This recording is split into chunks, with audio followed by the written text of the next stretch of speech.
ارشد ندیم جو ہمارے اسٹار ہیں، ہیرو ہیں، ملک کا نام روشن کر کے آئے ہیں، تو وہ بات کر رہے تھے آپ ان کے ساتھ، لیکن وہ اپنے موبائل میں بزی تھے. وہ کیا سٹوری ہے سر؟ دیکھیں اس میں ہوا یہ تھا کہ میری 14 اگست کو صبح ان سے ملاقات ہوئی، بہت اچھی ملاقات ہوئی. ساتھ ایک دوست ہے تو وہ ان کے قریب کھڑے تھے، تو مجھے یہ تھا کہ وہ ویڈیو ان کے ساتھ بنوانا چاہ رہے ہیں جیسے وہ ان کے ساتھ ہیرو ہیں لیکن اس وقت اس سچویشن میں آپ کو ہیرو بنا کر پیش کیا جا رہا. چاند اکاؤنٹس نے ایسا کیا ہوگا. سب سے زیادہ تھریٹن کی کال کب آئی تھی آپ کو؟ مجھے کال دیکھیں یا آفس بلا کر کسی نے دیکھیں دھمکایا ہو؟ بہت ساری چیزیں ایسی ہوتی ہیں جو ریکارڈ پہ لانے والی نہیں ہوتی. پی ٹی آئی کی گورنمنٹ کرٹیسزم برداشت کر پائے گی؟ آج تو آپ کا بیانیہ، عمران ریاض خان صاحب کا بیانیہ یا اور جرنلسٹ کا بیانیہ ان کو اچھا لگتا ہے، کیا کل کو دیکھیں پی ٹی آئی اگر پچھلی حکومت والی غلطیاں کرے گی تو اس طرح سے تو نہیں چل سکے گا. صدیق جان صاحب، حالیہ ایک ویڈیو آئی آپ کی سوشل میڈیا پر، تو ارشد ندیم جو ہمارے اسٹار ہیں، ہیرو ہیں، ملک کا نام روشن کر کے آئے ہیں، تو وہ بات کر رہے تھے آپ ان کے ساتھ، لیکن وہ اپنے موبائل میں بزی تھے. وہ کیا سٹوری ہے سر؟ اس پہ میں ویسے اس کی کلیریفیکیشن میں دے چکا ہوں، اور کوئی ایسی چیز نہیں تھی جس کو سوشل میڈیا نے بہت زیادہ اس کو ہائپ دے دی. دیکھیں وہ لیکن آپ کے حق میں لوگ کامنٹس کر رہے تھے کہ لیکن ان کے خلاف کر رہے تھے. وہ اصل میں اس میں ہوا یہ کہ مسلم لیگ نون والوں نے جب میرے خلاف کمپین چلائی تو وہ کچھ جو ہیں انہوں نے ہمیں دیکھنے والے انہوں نے پھر ہمیں کاؤنٹر کرنے کے لیے انہوں نے پھر کچھ اور ہی طرف چل پڑے. دیکھیں اس میں ہوا یہ تھا کہ میری 14 اگست کو صبح ان سے ملاقات ہوئی، بہت اچھی ملاقات ہوئی، بہت زبردست ملاقات ہوئی، وہ بہت اچھے طریقے سے ملے. اور ان کی بھی سچویشن دیکھیں نا کہ وہ کئی دنوں سے سو نہیں سکے، جتنے ان کی ٹف شیڈول تھا، اسی دن انہوں نے کے پی کے جانا تھا، اسی دن انہوں نے لاہور جانا تھا، اسلام آباد میں ایونٹ تھا، ملاقاتیں تھیں، چیزیں تھیں، رات کو سوئے ہوئے نہیں تھے، اور نیچے گاڑیاں لگی ہوئی تھیں، جلدی نکلنا تھا، کے پی کے سے کالز آ رہی ہیں، ادھر کوآرڈینیشن کرنی ہے، ادھر کوآرڈینیشن کرنی ہے.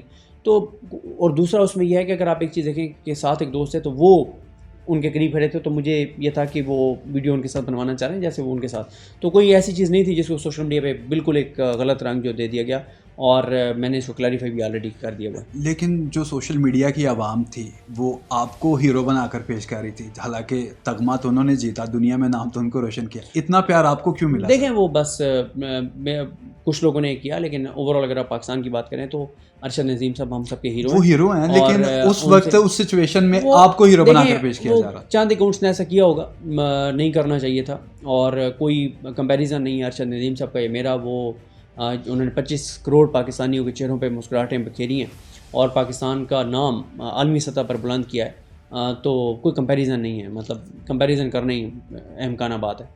ٹھیک ہو گیا سر. 9 اپریل کے بعد پاکستان میں سنیریو سارا چینج ہو گیا، ہر چیز الٹ پلٹ ہو گئی، صحافت کا نظام بدل گیا. سب سے زیادہ تھریٹن کی کال کب آئی تھی آپ کو؟ مجھے کال دیکھیں یا آفس بلا کر کسی نے دھمکایا ہو؟ بہت ساری چیزیں ایسی ہوتی ہیں جو ریکارڈ پہ لانے والی نہیں ہوتی، اور جو مناسب سمجھتے ہیں. دیکھیں ظاہر ہے سب سے مشکل وقت وہی تھا جب 9 مئی ہوا، اور اس کے فوراً بعد، اور اس وقت سائڈ پہ رہنا پڑا، وہ ایک مشکل ٹائم تھا. باقی اور میں نے آپ کو بتایا کہ وہ چیزیں ریکارڈ پہ اس طرح سے لانے والی نہیں ہوتی. ٹھیک ہو گیا. تو کیا لگتا ہے کہ ابھی پاکستان میں جو صحافت کا برا حال ہوا پڑا ہے، بہت سارے جو آپ لوگ مین سٹریم پہ نظر نہیں آتے، تو مین سٹریم میں عمران خان صاحب کا دور یا اگلا دور جس کی آگے بھی آتا ہے، تو صحافت کے لیے کوئی راہ ہموار ہوتی ہوئی نظر آ رہی ہے؟ ہاں ظاہر ہے چیزیں بہتر ہوں گی، اور جتنی نیچے پاکستان میں چیزیں چلی گئیں اب اس سے نیچے تو جانی نہیں ہے، اس سے زیادہ پستی میں تو جانی نہیں ہے، اور چیزیں بہتر ہی ہونی ہیں. اور آپ دیکھیں گے چیزیں بہتر ہوں گی انشاءاللہ. پاکستان نے آگے جانا ہے اور میں بہت ہوپ فل ہوں کہ چیزیں بہتر ہوں گی. میں تو بہت جلد چیزوں کو بہتری پی ٹی آئی کی گورنمنٹ کرٹیسزم برداشت کر پائے گی؟ آج تو آپ کا بیانیہ، عمران ریاض خان صاحب کا بیانیہ یا اور جرنلسٹ کا بیانیہ ان کو اچھا لگتا ہے، کیا کل کو دیکھیں پی ٹی آئی اگر پچھلی حکومت والی غلطیاں کرے گی تو اس طرح سے تو نہیں چل سکے گا. پی ٹی آئی کو یہ بات سمجھنی ہوگی کہ اب پی ٹی آئی نے جو خود بھگتا ہے، اگر کل کو وہ کسی اور کے ساتھ اس کا 1% بھی کریں گے تو جسٹیفائی نہیں ہوگا. اور میرا خیال ہے کہ پی ٹی آئی کو کھل کے اگر وہ حکومت میں آتے ہیں کریٹیسائز کرنے دیں لوگوں کو، اور جو غلط بیانی کرتا ہے وہ ویسے اس کی کریڈیبلٹی نہیں رہتی، اور کریڈیبلٹی نہیں رہتی تو پھر فرق نہیں پڑتا کہ وہ آپ کے خلاف جتنی مرضی ویڈیوز اور جتنی مرضی باتیں اور چیزیں کرتا رہے.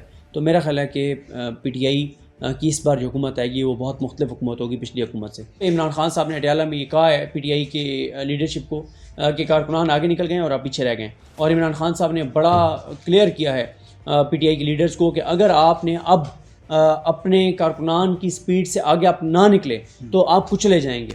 آپ کو ان سے تیز چلنا ہوگا، ان سے آگے چلنا ہوتا. اگر آپ یہیں رکے رہے تو کارکن جتنی تیزی سے آ رہے ہیں وہ آپ کو کچل دیں گے.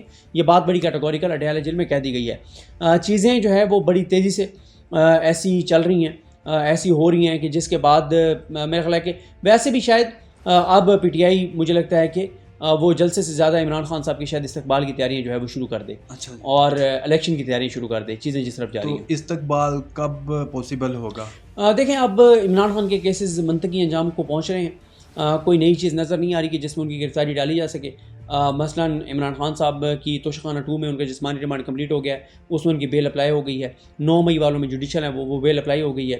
القادر میں بھی کنوکٹ نہیں ہوئے، اور یہ بھی ہو سکتا ہے کہ جیسے ہی فیصلہ آئے، یہ سپریم کورٹ کا 6 جون کو جو فیصلہ محفوظ ہوا تھا انٹر کورٹ اپیل، میرا خیال ہے اس پہ یہ ہوگا کہ جیسے انٹر کورٹ اپیل پہ فیصلہ آئے گا تو اس میں جو نیا ترمیمیں وہ بحال ہو جائیں گی تو عمران خان اس کا بینیفیشری ہوگا. سر اسٹارٹ میں جیسے آپ نے کہا کہ حکومت ڈیلیور نہیں کر پائی، 9 اپریل کے بعد ان کی گورنمنٹ اور بعد میں جو نگران سیٹ اپ آیا وہ بھی انہی کے بندے تھے. تو سر مریم صاحبہ کہتی ہیں کہ میں 16 گھنٹے کام کرتی ہوں، عطا اللہ تارڑ کہتے ہیں کہ شہباز شریف صاحب 19 گھنٹے کام کرتے ہیں اور خود بھی کسی دوسرے کو سونے نہیں دیتے.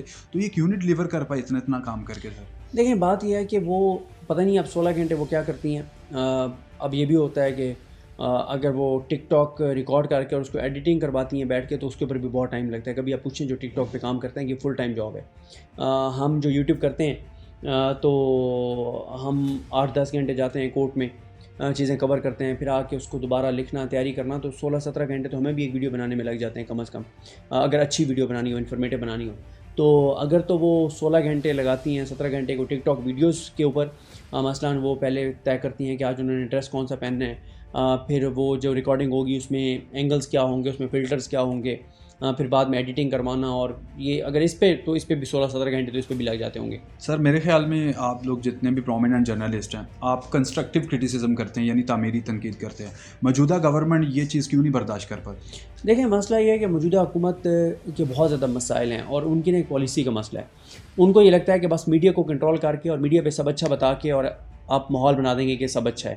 ان کو لگتا ہے کہ آپ ٹی وی چینلوں پہ بار بار جھوٹ سنا کے کہ پاکستان میں ہم نے دودھ و شہد کی نہریں بہا دی ہیں تو لوگ یقین کر لیں گے.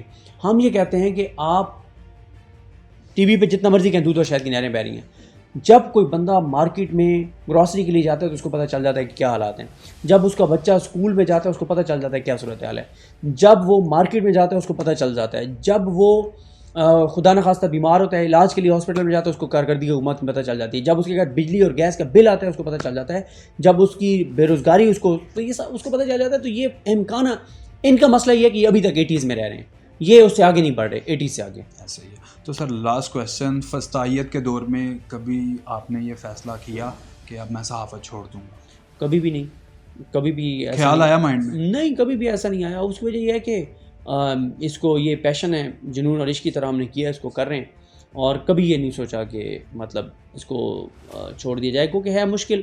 اس سے ہٹ کے فسطائیت سے ہٹ کے بھی ایک مشکل ہے.